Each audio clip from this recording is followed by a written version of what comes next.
hello लोगोफोर खुलुमबाय नै आङो बारियाव मैगं खानो नागिरदों मैगं आयै नै दिंखिया मैगङा सेस रानजोब्बाय भिन्दियाबो रानगुजोब्बाय नै आङो बाजाराव मैगं लानानै फैदेरबावबाय आरोना नै ना एसे लाबोदेरदां बेजों मैथा जानोसै नै बेयो जोगोनार बिजौ आरोना बरिया मोजांखाना जोबोद मोजां ओमफ्राय नैबेयो आजोनाय मुथासे लाबोफाबाय आं आजोनाय नामा आजोनाय जोबोद सयाबिन जायो जोंहा ओंखायनो सयाबिनखौनो खुलाखौनो जा बुरजा लानानै फैखाबाय आङो आं दा माबा खाहैनोसै मैगं खाहैनोसै आं बारियाव मैगं खादायाबो नै जिलायलायनाय उफाय गैयाना मैथा खानां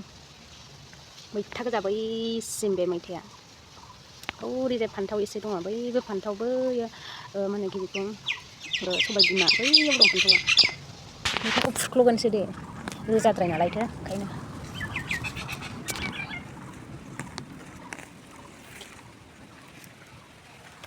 ओरैजाय गोदोरसै अखौबा फुख्ल'नोसै नै बिसोरबो फिसा फिसा जाबोबाय ओमफ्राय नैबे गिदिरसिन जाबाय नै लोगोफोर थोबायानो आंना मैगङा नै बिदि जाबाय सानैल'खा बिमा फिसा ओमफ्राय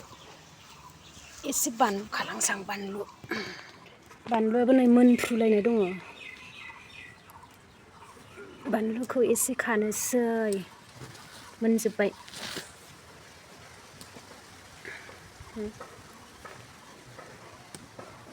बिदिबो दंजोबो नै फिथाइया गोमोन जाबाय आयौ रानख्रेबलायबायसो खाजोबनांसिगोन बेखौनो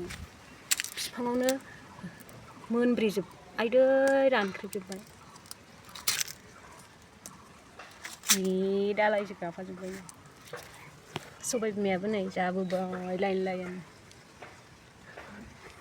बेराया आंना नायलाय मिनिथावगा माजों खादों नै रुस्राबो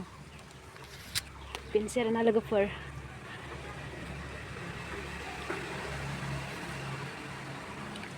अब्ला भिडिअखौ बेयावनो फोजोबनाय जाबाय दे लोगोफोर बाय बाय